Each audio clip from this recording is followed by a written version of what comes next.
kalau jamaah pasti udah nggak sabar banget karena pertanyaan tadi dijawab sama guru-guru kita. Makanya langsung aja kita masuk ke segmen Tanya Dong Ustadz. Kami semua tanya dong Ustadz. Masya Allah, ini Ustadz Maulana Punten, ini mau lihat lagi nggak fotonya? Enggak. Ya, ini aku mau bacain. Ya udah bacain aja ya. Ya udah. Assalamualaikum Ustadz, tolong nama saya jangan disebut ya. Benar nggak sih kalau di tata surya ini kita manusia nggak hidup sendirian karena katanya kekuasaan Allah nggak terbatas. Benar nggak Ustadz Maulana kira-kira? Wow, itu kayak yang tadi aku bahas tuh yang alien tadi. Gini. Gimana tuh? Saya pernah tanyakan hal ini kepada Guruta, Andre Guruta ke Haji Kadir Khalid. Andre Guruta yang luar biasa, Masya Allah, Tabarakallah, ahli perbintangan, pokoknya ahli hadis yang luar biasa. Dan ternyata pada kehidupan ini sebenarnya yang dimaksud itu adalah jin. Jadi yang menempati tata surya yang lain itu adalah makhluk Allah berupa jin. Jadi alien-alien itu memang ada, tapi dalam bentuk jin. Maka kalau kita bertanya, apakah kekuasaan Allah? Ingat ya, alam itu ada alam manusia, ada alam jin, dan ada tumbuhan, ada batu dan sebagainya. Bahkan kita berada di 5 alam. Alam roh, alam rahim, alam dunia, alam barzah, dan alam sesudah alam barzah.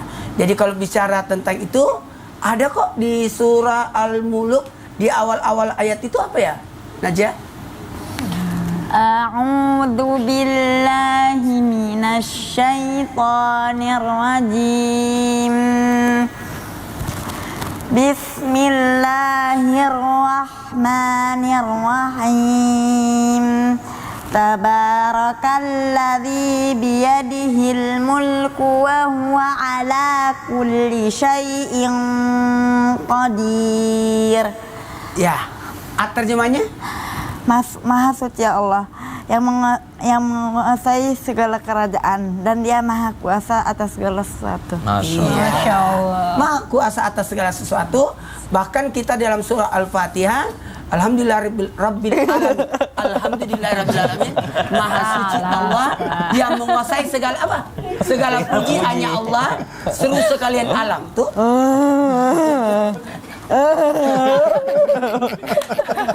Dibilang nggak boleh kepleset. Nggak boleh kepleset. Sensor. Bisa Kita punya dibalik-balik. sensor sekarang. Kalau kepleset langsung dikomplain. Coba. Alhamdulillahirabbil alamin. Segala puji bagi Allah, seru sekalian alam. Masya Allah. Terima kasih Ustadz Jadi Maulana. semua alam memuji Allah. Iya, jadi alien itu juga termasuk Masya Allah. Makhluk Allah itu. Ya, kita Pak, saya tanyakan itu, kaget semua orang karena saya tanyakan tentang alien. Langsung aja kita pertanyaan selanjutnya ya. Masya Allah, dari hamba Allah. Assalamualaikum warahmatullahi wabarakatuh Ustadz. Waalaikumsalam. Mau nanya, siang dan malam itu kan juga termasuk kekuasaan Allah. Tapi gimana nih hukumnya kalau saya lebih suka malam daripada siang? Hah? Apakah itu termasuk tidak menyukai kekuasaan Allah? Waduh, lebih suka malam daripada siang, kira-kira kenapa Ada ya? tuh Aduh. FD-nya tuh suka malam daripada siang. Nah, Habib punten Bib, kira-kira bagaimana nih? Apakah dia termasuk tidak menyukai Jangan-jangan yang kekuasaan Allah nanya juga? Sandra itu. Silakan Bib penjelasan. Bismillahirrahmanirrahim. Allahumma shalli ala Muhammad wa sallam Muhammad. Najah, ayat Al-Quran yang menjelaskan tentang malam, siang. Pergantian siang dan malam. Waja'alna al-laila libasa. Wa ja'alna al-laila libasa wa ja'alna nahara ma'asya. Masya Allah. Amma yatasa'alun, awalnya surat Naba. An-Naba. Surat keberapa? 78. 78. Masya Allah. Ayat ke? Ayat pertama sampai ayat 9 sampai 10. 11? 11 juga. 11 juga, Masya Allah. Ingat, Allah Subhanahu wa Ta'ala menciptakan langit, bumi, alam semesta ini, tempat, waktu, dan lain sebagainya. Saya suka dengan Madinah, kota, tempat. Ya. Saya tenang di sana, saya nyaman di sana. Apakah saya boleh menyukainya? Boleh. Saya suka malam, boleh nggak? Saya suka malam, ya kan? Untuk beribadah kepada Allah. Saya suka siang tidur, nggak jadi masalah, ya kan? Misalkan kayak gitu kan. Saya sukanya malam aja deh, nggak suka siang. Nggak boleh. Semua udah ditakdirkan oleh Allah Subhanahu Wa Taala. Menyukai keseluruhannya. Ada yang dia lebih suka, nggak jadi masalah. Sah-sah aja. Tetapi ingat, semua adalah makhluknya Allah. Tidak boleh membenci, tidak boleh mengata-ngatai, tidak boleh menyalahkan, tidak boleh menjadikan sebuah makhluknya Allah ini satu yang hina. Tidak. Semua ada manfaat dan kegunaannya. Kita kan sering dengar kan, wa syamsu tajri li mustaqarrin laha dzalika Taqdirul azizil takdirul azizil alim. Ingat, semuanya itu udah ditentukan sama Allah. Udah kehendak Allah, udah takdir Allah. Adanya malam, adanya siang, adanya matahari, adanya bulan, adanya perjalanan dengan relnya masing-masing. Karena apa? Kalau kita jalan nggak disesuai dengan relnya, bahaya. Kereta itu, kalau dia keluar rel, waduh, berantakan, nabrak semuanya. Sama, matahari, bulan, bintang, alam semesta, semua berjalan dengan relnya masing-masing. Relnya bergerak salah aja, wah bahaya. Bumi ini Allah ciptakan luar biasa. Atasnya pendingin, bawahnya pendingin. Kutub utara, kutub selatan.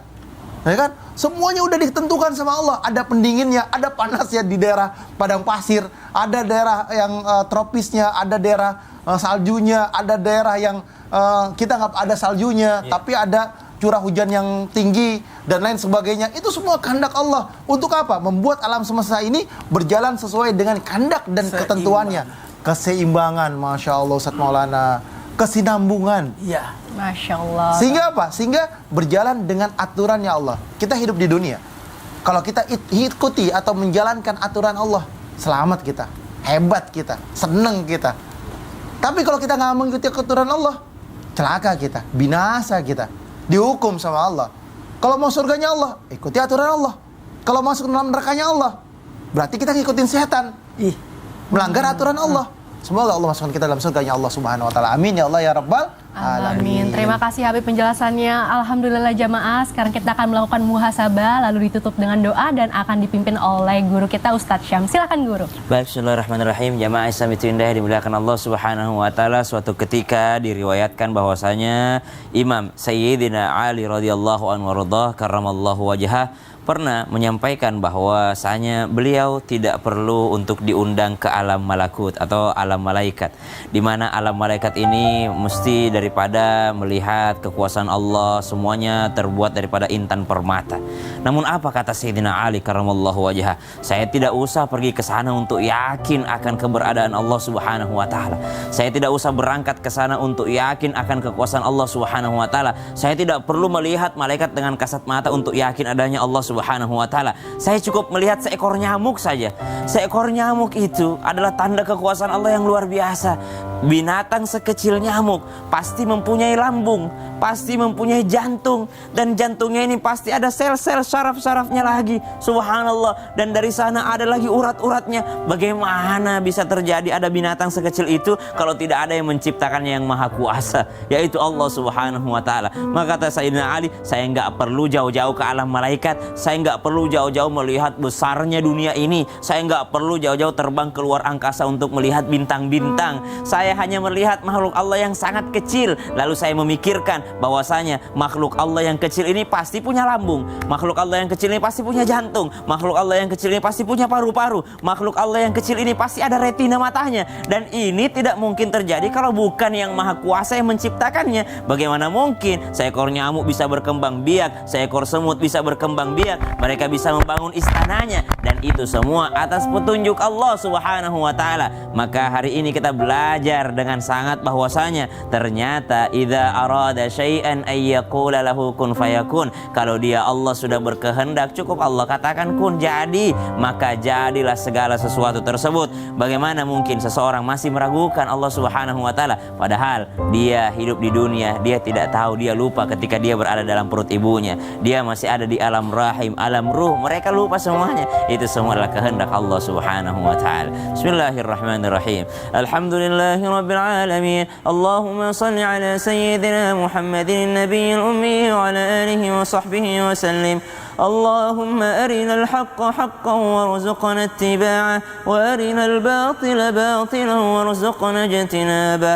اللهم ربنا تقبل منا إنك أنت السميع العليم. يا الله terima seluruh amal ibadah Ramadan kami ya Allah, wa tub alaina ya maulana innaka antat tawwabur rahim, dan ampuni dosa-dosa kami ya Allah. Rabbana hab lana minas salihin. Ya Allah, hari ini kami menonton menyaksikan saja ya Allah, di Islam itu indah. Ya Allah, karuniakan kami kami keturunan yang mencintai Al-Quran seperti Najah ini ya Allah. Karuniakan kami keluarga, anak-anak, cucu yang mencintai Al-Quran, yang menjadi ahlul Quran, yang berakhlak Al-Quran ya Allah ya Rahman ya Rahim. Allahumma rzuqna tilawatahu ana al-laili wa atrafan nahar. Ya Allah, izinkan kami untuk senantiasa bertilawah Al-Quran